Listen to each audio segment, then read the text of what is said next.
Selamat pagi Bapak Ibu Saudara sekalian. Senang sekali bisa bersama-sama beribadah dan bersama-sama bisa merenungkan firman Tuhan di hari Pentakosta ini ya. Satu hal yang saya kira di dalam hari Pentakosta yang kita perlu ingat adalah sebagaimana tema yang akan kita renungkan hari ini ya. Bagaimana ketika Roh Kudus itu datang di Pentakosta yang pertama, hendaklah itu juga boleh terjadi di dalam kehidupan setiap kita. Ya, dan tadi kalau Bapak Ibu Saudara perhatikan begitu ya, di dalam pengakuan iman rasuli yang kita sering lantunkan, sebutkan, barangkali sebagian juga kalau nggak ada teksnya udah hafal sebenarnya karena saking seringnya. Tetapi perhatikan ketika kita menyebutkan aku percaya kepada Roh Kudus, deskripsi setelahnya itu lain ya, dengan Kristus, dengan Bapa. Jadi seolah-olah berhenti sampai situ, tetapi yang berikutnya kalau tadi kita perhatikan juga aku percaya kepada Roh Kudus, apa lanjutannya? Langsung disambung dengan kata gereja, dan saya kira itu bukan kebetulan ya, karena apa yang Roh Kudus lakukan itu adalah sama dengan gereja memang. Karena itu mari kita merenungkan bersama, sudahkah kita menjadi gereja, dan bukan saja menjadi gereja, tetapi yang namanya gereja persekutuan orang kudus itu adalah gereja yang bersatu. Mari kita membuka bersama Galatia pasal yang kelima, ayatnya yang 13 sampai ke 26. Karena bagian ini saya kira sebagian dari kita sudah cukup hafal ya. Kita tidak akan membaca ayat ke-19 sampai 23. Nah di situ kan yang sebagian dari kita sudah hafal, khususnya ya buah roh. Mungkin sebagian kita juga sudah hafal yang keinginan dagingnya. Dengan cara yang lain mungkin barangkali begitu ya. Semoga tidak. Tetapi kita akan melihat, memfokuskan pembahasan kita di khususnya ayat ke-13 sampai 26 ya. Tanpa nanti saya akan bacakan untuk kita tanpa ayat ke-19 sampai ke-23 ya. Mari kita memperhatikan Alkitab kita bersama-sama, demikian firman Tuhan. Saudara-saudara, memang kamu telah dipanggil untuk merdeka, namun janganlah mempergunakan kemerdekaan itu sebagai kesempatan untuk hidup dalam dosa, melainkan layanilah seorang akan yang lain dengan kasih. Sebab seluruh hukum Taurat tercakup dalam satu firman ini, kasihilah sesamamu manusia seperti dirimu sendiri. Namun jikalau kamu saling menggigit dan saling menelan, awaslah supaya jangan kamu saling membinasakan. Maksudku, hiduplah oleh roh dan kamu tidak akan menuruti keinginan daging. Sebab keinginan daging berlawanan dengan keinginan roh dan keinginan roh berlawanan dengan keinginan daging. Karena keduanya bertentangan sehingga kamu tidak melakukan apa yang kamu kehendaki.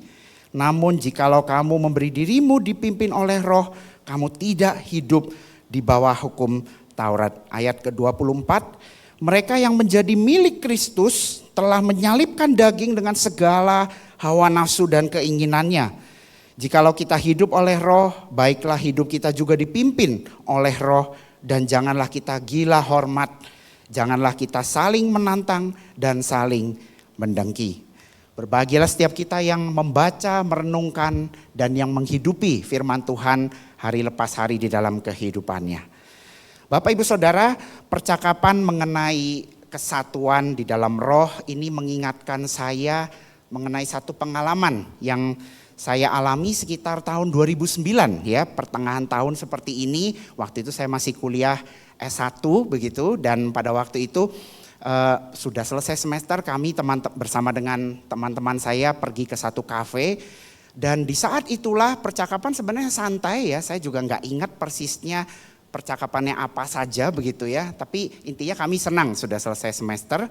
Tiba-tiba ada satu teman saya yang berkata, nah ini juga masuknya tiba-tiba atau bagaimana saya lupa, tapi ada kalimat yang nyelekit gitu ya di telinga saya dan menghujam begitu ya batin saya kira-kira. Dan perkataan itu kira-kira bunyinya begini, orang Kristen payah.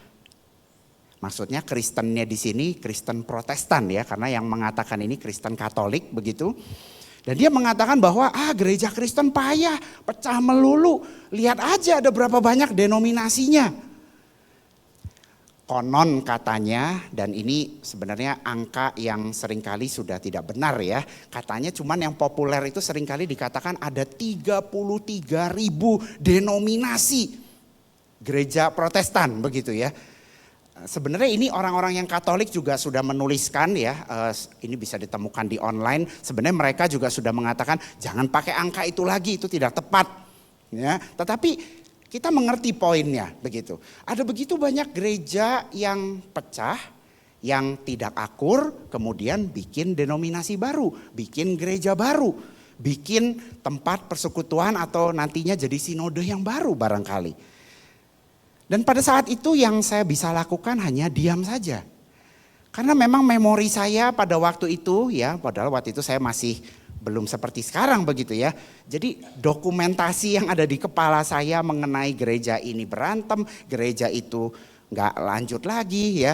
Dan seterusnya itu sudah cukup banyak pada waktu itu. Padahal saya masih cukup muda. Dan saya hanya bisa termenung ya dan hanya diam dan sedih begitu. Dan pada malam hari itu saya tidak bisa tidur sesungguhnya. Dan ini memang yang menjadi cikal bakal kemudian Tuhan memanggil saya menjadi hamba Tuhan.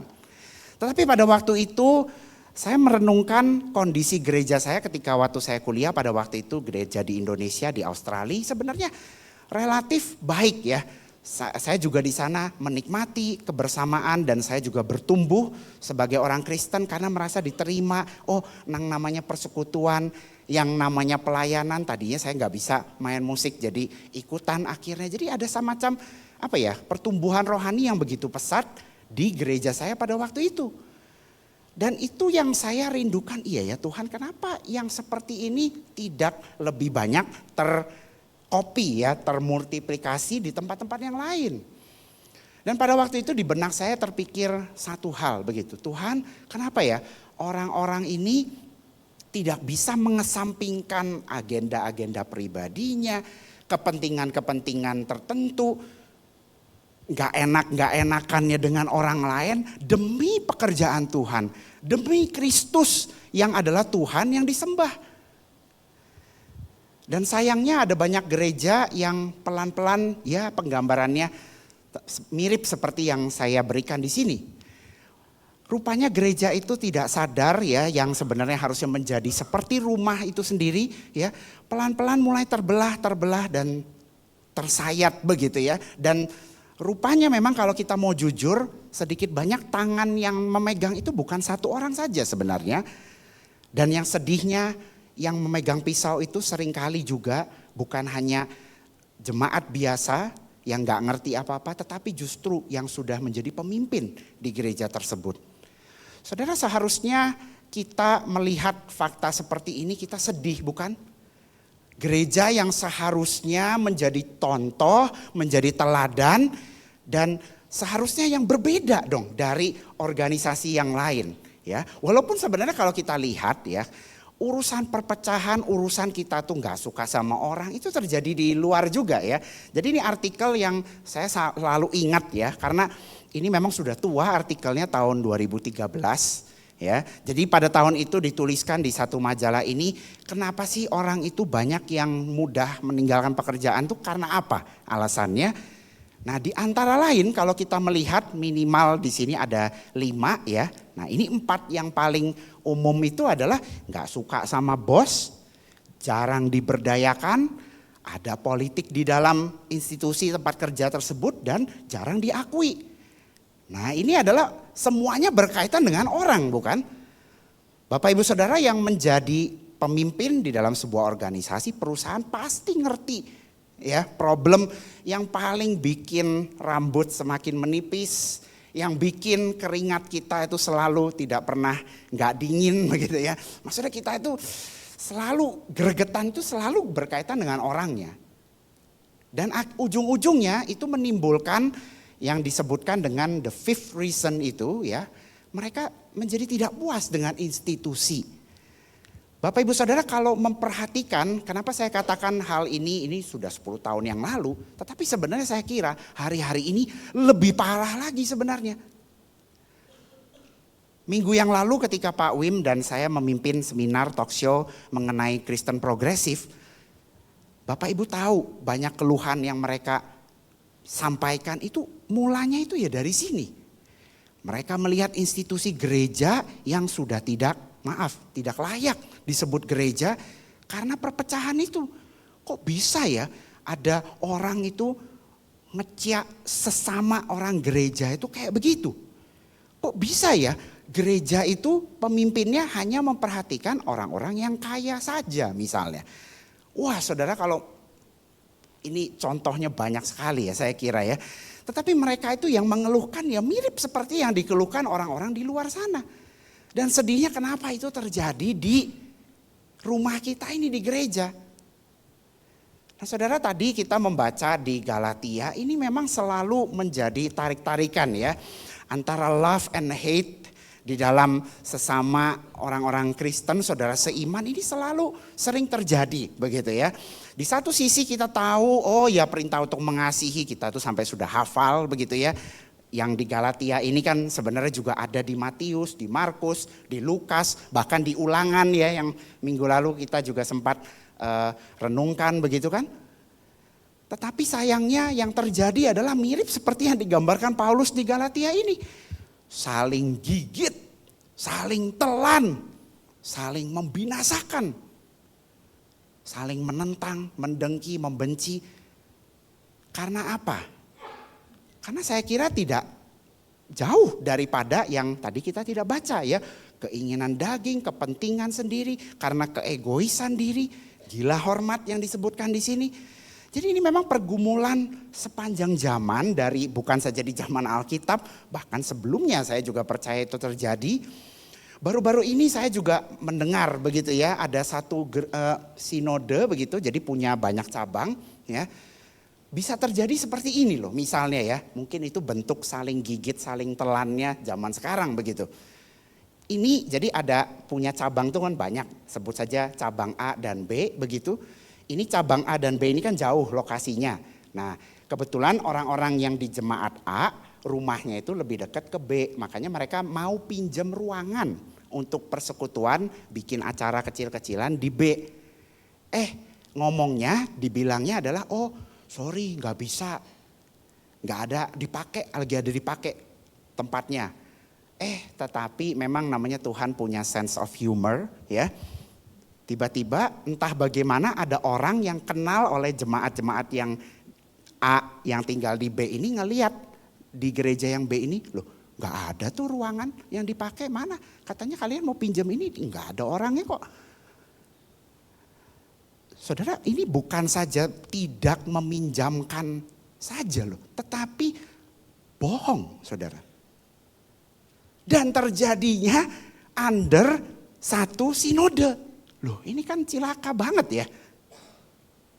Saudara bayangkan tiba-tiba jemaat sini gak dipinjemin tempat, misalnya sebagian ada yang mau di TSD ya atau di Pos Tebo begitu. Loh itu kan rasanya gimana ya. Tapi itulah yang terjadi nyata sampai hari ini, dan saya kira di kepala kita ada banyak ya kejadian-kejadian yang serupa yang membuat kita miris sekali. Nah, bagaimana kita membereskan masalah seperti ini begitu ya?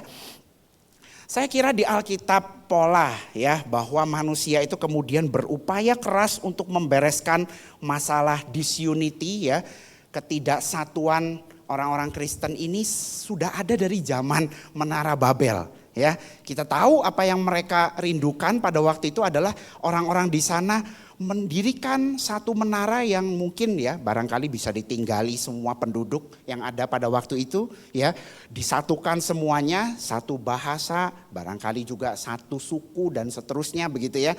Ujung-ujungnya kan begitu juga ya, karena ya orangnya ya di situ terus begitu. Tetapi memang Babel ini seringkali diasosiasikan dengan cara yang keliru. Keberdosaan manusia yang mencapai kesombongan yang begitu tinggi sehingga mereka merasa mampu bahkan mencapai Tuhan. Nah saudara, Pentakosta ya, saya kira sebagian dari kita juga tidak asing lagi ya. Pentakosta itu seringkali disebut dengan pembalikan daripada Babel itu ya. Babel itu seringkali juga dikaitkan di dalam bahasa Inggrisnya dengan nama Babel. Babel itu artinya omongan yang tidak bisa dimengerti. Nah yang terjadi di Pentakosta itu apa? Omongan-omongan yang tadinya tidak bisa dimengerti, bahasa-bahasa yang sulit dimengerti karena memang beda, begitu kan? Ada orang yang dari bagian mana datang ya, dari daerah ini datang, tapi pelan-pelan kok bisa ngerti ya mereka. Nah, karena ada kuasa Roh Kudus yang datang, yang pelan-pelan memberikan perubahan di tengah-tengah komunitas yang memang tidak sama, beragam, tetapi kemudian terbentuklah satu yang kita sebut dengan gereja itu. Nah, Bapak Ibu Saudara, apakah kita hari-hari ini merindukan hal yang sama terjadi seperti jemaat mula-mula itu?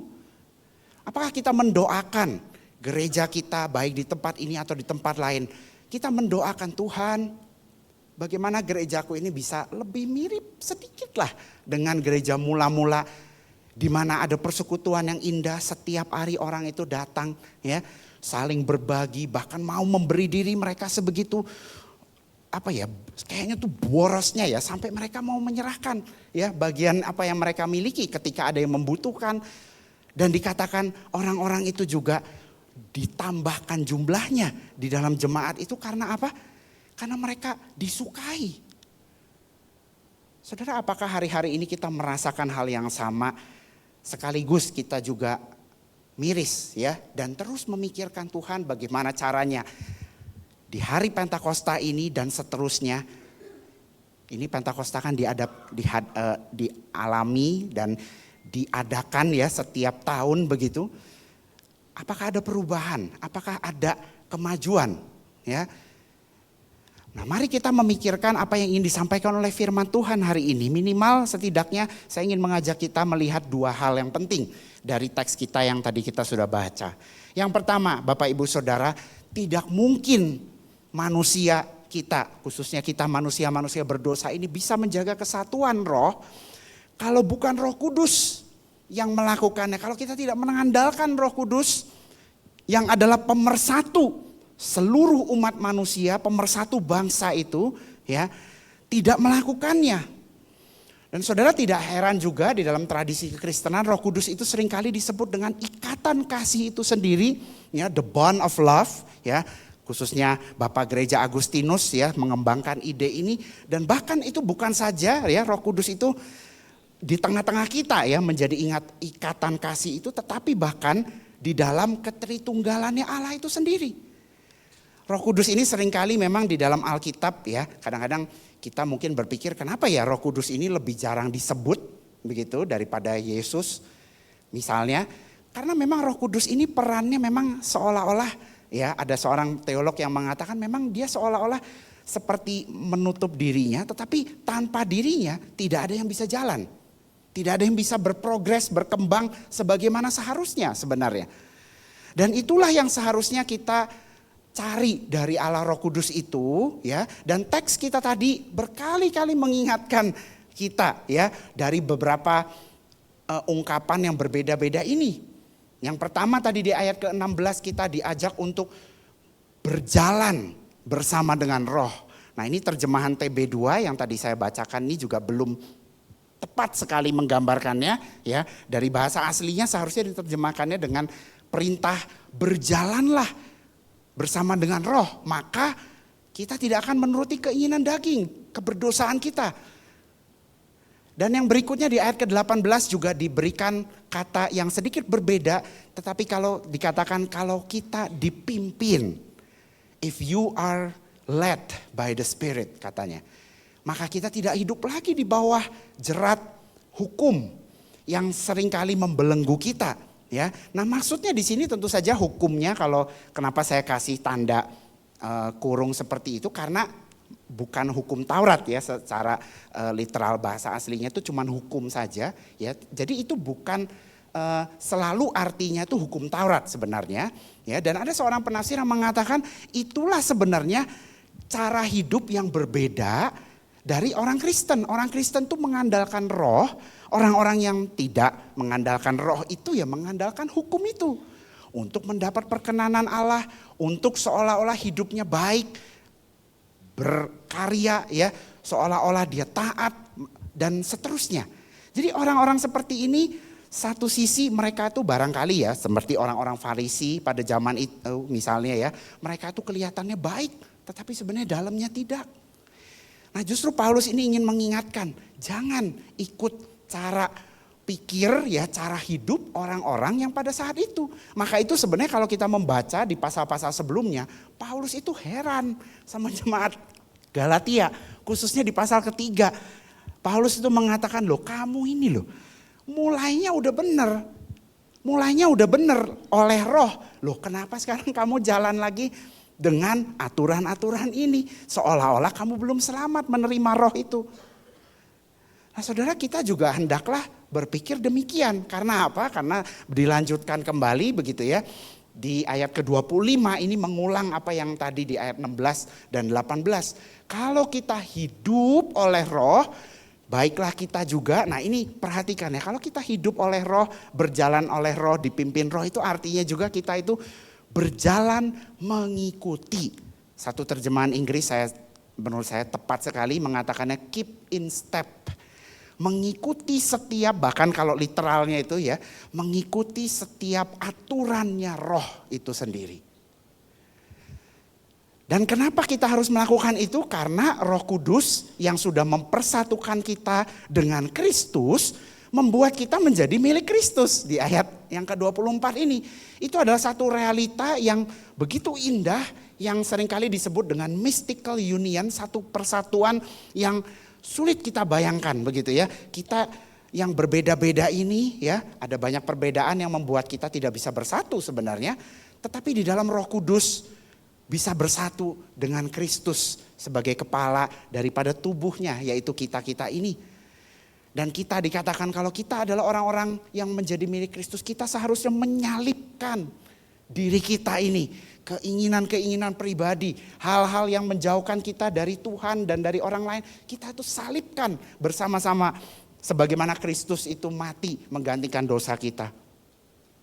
Dan saudara, kenapa hal mengenai perpecahan ya, kehidupan yang tidak harmonis di dalam persatuan itu begitu mendukakan hati Tuhan sesungguhnya?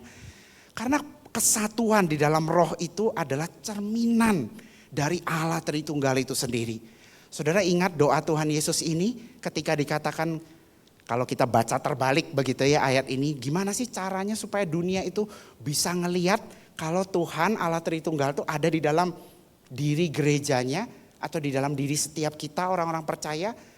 Ketika kita satu sama seperti Yesus dengan Bapa adalah satu. Saudara, bukankah ini satu kehormatan yang luar biasa?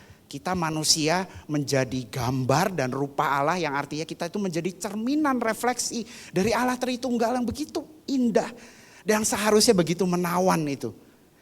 Tetapi yang kita lakukan adalah maaf, kita mencoreng nama Tuhan ketika gereja itu tidak bisa bersatu. Dan saudara, sepanjang sejarah saya kira ini terulang berkali-kali ya.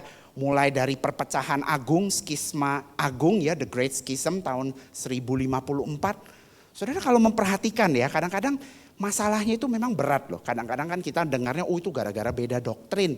Gara-gara satu klausa yang beda, cuman beda sedikit sebenarnya ya. Walaupun sebenarnya signifikan juga ya. Masa sih gara-gara itu saja? Kalau kita membaca sejarahnya sebenarnya pelik sekali.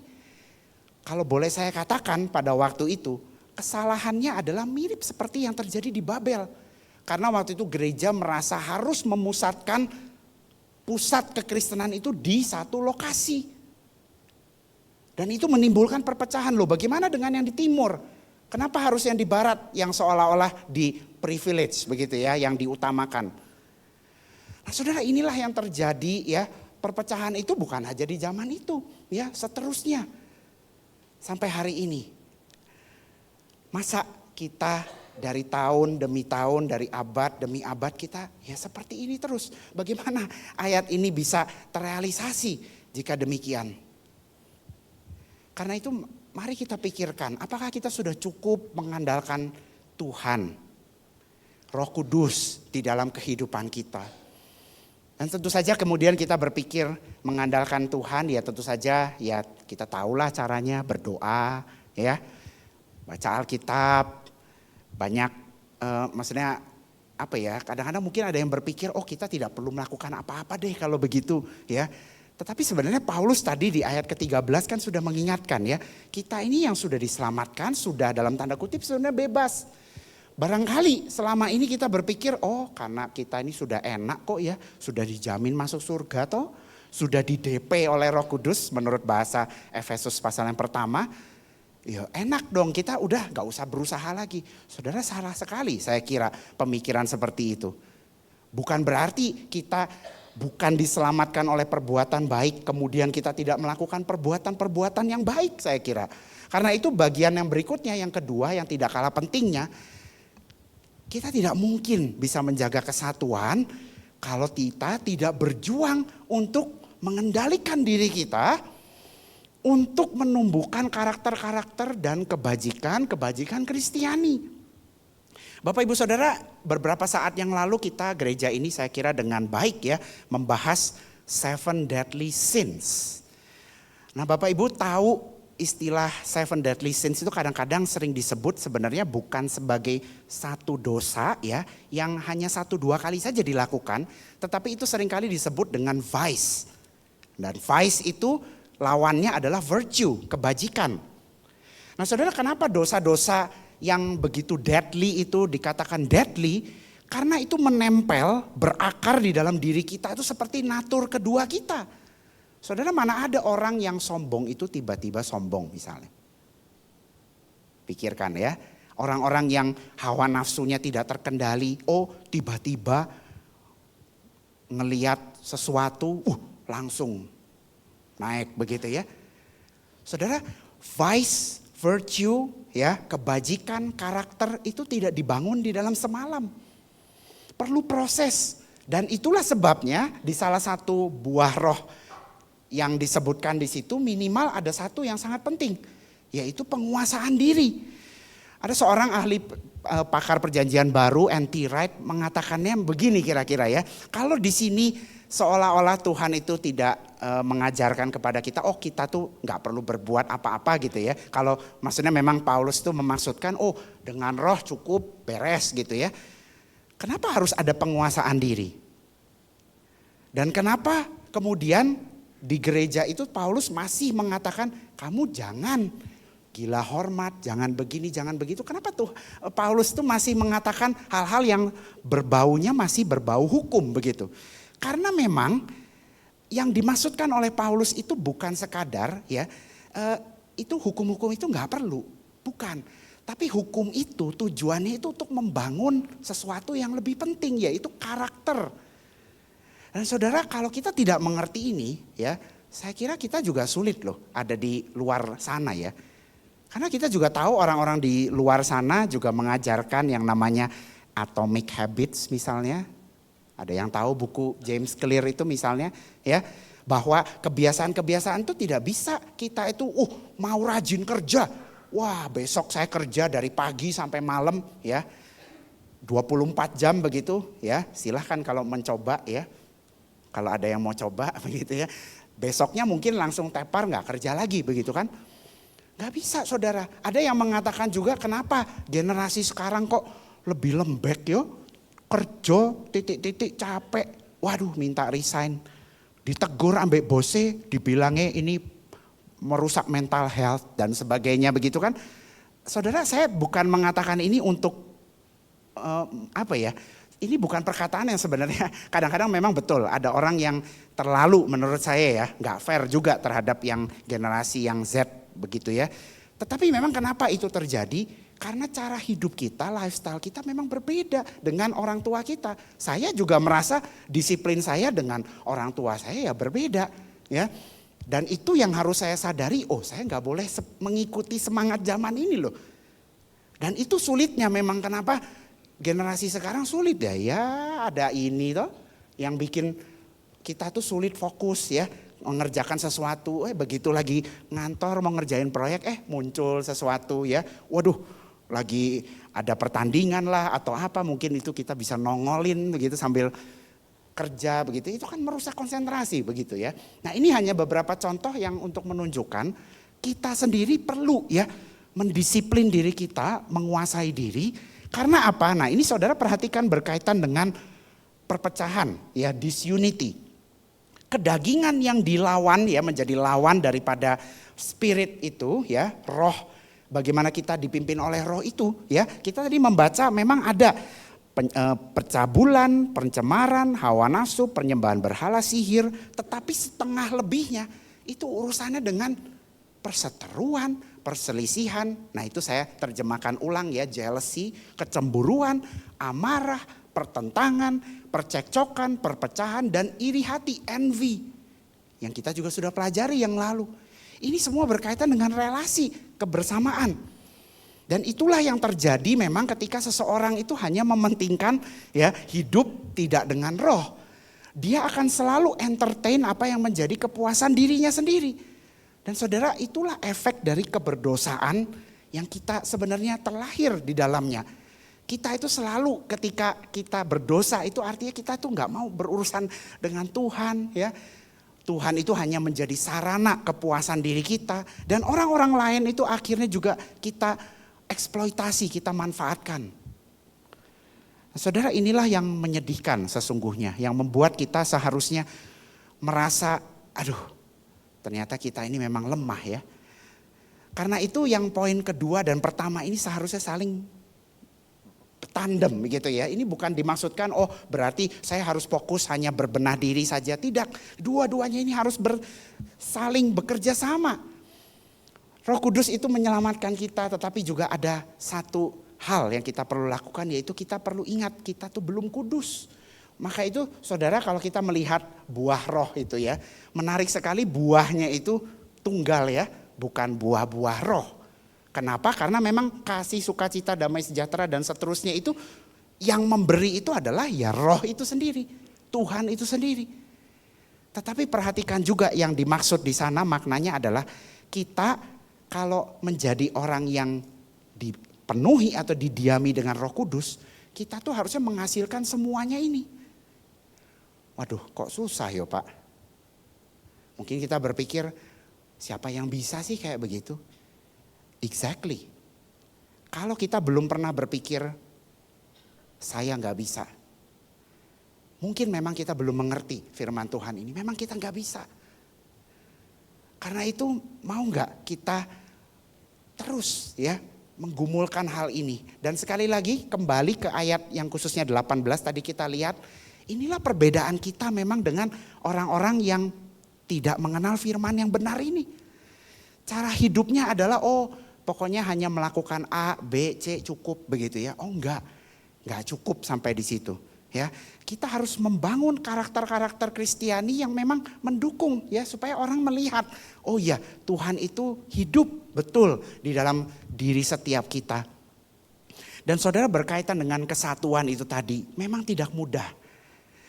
Karena kalau ada satu ayat ini yang mungkin barangkali kita tahu, ya, Yohanes 3:16, tetapi kita lupa di 1 Yohanes 3 ayat 16 ada yang menjadi implikasinya. Kalau Tuhan sudah memberikan dirinya kepada kita, ya, ayat ini seolah-olah mau mengatakan kepada kita, mosok kita gak mau ngasih hidup kita, nyawa kita untuk orang lain. Seolah-olah ayat ini mau bilang, loh kamu enak dapat nyawa dari Tuhan. Sekarang kalau kamu memang bersyukur, apa buktinya? Kira-kira begitu loh. Saudara, mungkin sebagian kita juga seperti saya, ya, melihat ini, waduh, susah sekali. Tapi sekali lagi itulah poinnya, memang kehidupan Kristiani tidak mudah. Karena itu kalau kita masih mengandalkan diri sendiri, kita merasa diri bisa, celakalah kita, memang tidak bisa. Tetapi di sisi lain, kalau kita berpikir kita tidak bisa dan akhirnya kita hopeless, juga salah. Karena Roh Kudus mengingatkan kita hari ini, aku sudah diam di dalam dirimu, kamu bisa melakukannya. Nah, disitulah yang disebut dengan sanctification by faith juga. Jadi sanctification, pengudusan yang melanjutkan dari justification, pembenaran, itu juga bukan tanpa faith loh saudara. Para penulis, orang-orang yang khususnya berteologi reform itu tidak mengajarkan sebenarnya sinergisme, ya. Beberapa khususnya yang klasik-klasik artinya saya punya andil, Tuhan punya andil, kita ini kayak 50-50. No, Tuhan 100%, kita juga 100%. Karena yang memampukan kita memang sulit ya membayangkan gimana, kapan waktunya Tuhan bekerja. Tetapi itulah yang Tuhan lakukan. Dan di mana ketika buah roh itu hadir, ada keajaiban yang terjadi. Kita juga saya kira melihat ini terjadi di dalam diri kita, bukan ketika pertama kali kita bertobat, atau kita melihat teman kita yang tadinya ngedrugs tiba-tiba bisa dengan ajaib nggak kecanduan lagi, atau kecanduan apapun bisa tiba-tiba hilang. Maka itu menarik sekali ya. Di Efesus 5 ayat 18 dikatakan kita itu tidak boleh mabuk dengan anggur, tapi hendaklah kita itu penuh oleh Roh Kudus. Saudara, perbandingannya ya, ketika kita mabuk dikuasai oleh substance ya, zat tertentu, kita itu seperti bukan diri kita sendiri, bukan. Dipenuhi Roh Kudus, hidup berjalan dituntun mengikuti Roh Kudus, itu juga seperti itu. Nah, apa yang sudah kita lakukan hari-hari ini? Nah, saudara, saya ingin membagikan bagian yang terakhir ini secara cepat ya.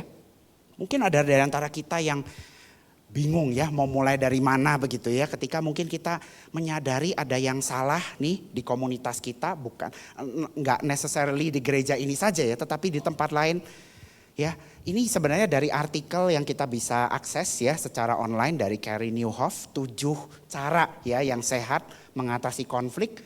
Saya ambil 3 saja yang menurut saya berkaitan ya dengan materi kita. Yang pertama saya kira ya, own your part of the conflict.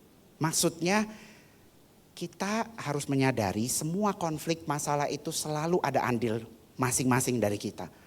Bahkan kadang-kadang kita diem pun gak melakukan apa-apa bisa salah loh.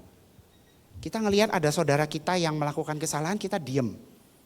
Kita gak, minimal kita gak mikirin dia ya, kita bilang biasa. Ya kan? Atau mungkin kita malah yang menyulut ya dengan gosip-gosip. Saudara, ada aja ya peran kita. Intinya adalah sadarilah kita sebagai satu komunitas itu saling mempengaruhi. Maka itu saudara tidak heran ya ketika Pastor Brian Siawarta mengatakan kan, loh kenapa sih kalian ini malah menghujat aku semuanya, kan aku ini menyampaikan my own personal opinion. Saudara, I don't think that works and will ever work. Ya, saudara hati-hati loh ya. Jangan kita merasa, saya bebas berpendapat, toh itu pendapat pribadi saya, kamu gak setuju, gak suka, jangan dengerin. Loh tapi kan ya it's out there, itu kan keluar. Orang yang ngelihat ya bisa terpengaruh. Apalagi dia pastor. Fair juga sih sekarang dia resign begitu ya, kalau saudara tahu. Fair menurut saya. Tapi ya sudah terlanjur.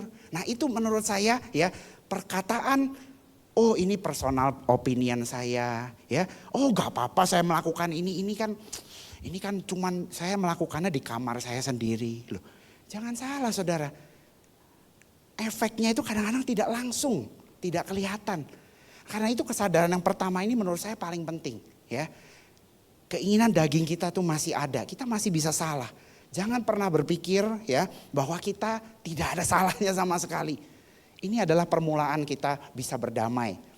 Dan yang kedua saudara, believe the best about somebody else yang kita merasa itu seorang yang tidak layak kita kasihi atau ampuni. Karena apa? Karena dia juga milik Kristus barangkali. Karena dia juga didiami oleh Roh Kudus. Masa gak make sense ya saudara kalau kita selalu mengatakan hopeless ini orang. Sekali penipu tetap penipu misalnya. Loh, itu artinya kita gak percaya kuasa Roh Kudus dong. No saudara, kita harus beriman ya, dan sekali lagi berkaitan dengan yang ketiga. Kalau kita memang percaya Roh Kudus ada di dalam orang tersebut, berdoalah buat dia. Kita juga percaya Tuhan itu kan tidak buta, tidak kayaknya gak bisa dengar begitu ya. Harus kita kasih tahu kan, enggak ya. Tuhan tahu. Orang tersebut juga Tuhan memproses dia. Mungkin Tuhan ingin sengaja ya supaya orang itu juga berproses begitu loh. Jadi yang ketiga ini bagaimana kita mendoakan mereka ini sangat penting saudara. Itulah bukti kasih kita yang nyata terhadap mereka. Dan Carey Nieuwhof mengatakannya begini juga ya, menarik ya. Kalau kita mendoakan seseorang dan terus menerus, masa sih kita marah terus sama dia? Benar gak ya? Ada yang pernah melakukannya mungkin? Mungkin kita gak pernah karena kita udah marah duluan. Kita gak pernah mikir, oh iya doakan mereka. Enggak. Tapi kalau kita mendoakan ya, memikirkan orang tersebut gimana ya caranya saya tuh bisa ngomong ke dia supaya dia gak tersinggung, supaya dia bisa ngerti apa yang saya maksud. Berdoa buat mereka. Dan inilah yang saya kira kalau ini bisa terjadi ya, tentu saja ada banyak cara yang lain. Mari kita pikirkan, kita upayakan, kita usahakan hal ini supaya bisa terjadi dengan kekuatan dari Roh Kudus itu. Saudara, hendaklah gambaran ini menjadi penutup. Dan saya harap gambaran ini juga yang ada di Yesaya pasal 11 ini menjadi apa ya? Ini kita tempel di bola mata kita suntikan ke otak kita download ke batin kita yang terdalam begitu ya. Ini adalah gambaran di mana ketika akhir zaman itu ya, pemulihan semua ciptaan itu akan terjadi. Dan Bapak Ibu Saudara pasti tidak asing dengan Yesaya 11 karena sering dikhotbahkan di Natal bukan? Ketika Yesus tunas dari tunggul Isa itu kemudian bertumbuh, dikatakan dia dipenuhi Roh Kudus, dan ketika dia datang ada perubahan yang terjadi. Nah, saudara, gambaran ini begitu indah bagi saya ya. Binatang-binatang yang kita lihat, itu predator itu Pak. Tapi ada anak kecil yang harusnya bisa dimangsa itu dikatakan enggak, anak itu bisa main sama-sama dengan binatang-binatang itu. Saudara, kalau kita membacanya secara sedikit lebih spiritual atau rohani. Coba bayangkan singa-singa itu adalah orang-orang yang kita anggap singa. Ya. Saudara, bukankah ini yang Tuhan akan realisasikan nantinya? Apakah ini gambaran yang ada di kepala kita tetapi kita tidak pernah lihat di zaman ini? Maukah kita setidaknya ya, kita pikirkan, Tuhan gimana caranya supaya kesatuan di dalam gerejaku ini bisa terrealisasi. Gimana caranya aku punya bagian untuk bisa membantu ya saudara-saudara seiman ya, dengan kasih yang aku tunjukkan, yang saya lakukan hari lepas hari itu bisa menolong saudara-saudara saya dan saya pribadi. Mari kita berdoa kepada Tuhan ya. Kiranya roh Pentakosta itu hadir bersama-sama dengan kita mulai dari hari ini sampai selama-lamanya. Amin. Mari kita berdoa.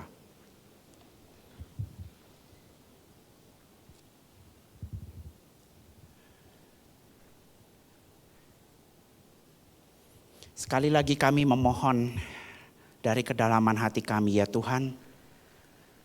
Datanglah Allah Roh Kudus. Bangunkan jiwa kami yang lesu. Arahkanlah, pulihkanlah kami. Janganlah membiarkan kami sendiri. Kami mau berjalan bersama dengan Engkau. Menjadi saksimu. Baik melalui kehidupan kami pribadi lepas pribadi. Dan melalui gerejamu. Di Gereja Kristen Kalam Kudus Malang ini. Biarlah kami menjadi teladan di tengah-tengah bukan saja kota Malang ini, tetapi nama Kristus dimuliakan melalui kami. Inilah doa setiap kami Tuhan. Dengar doa kami yang terdalam, permohonan kami yang sungguh kami ucapkan hanya di dalam nama Tuhan kami Yesus Kristus. Amin. Tuhan memberkati kita semua.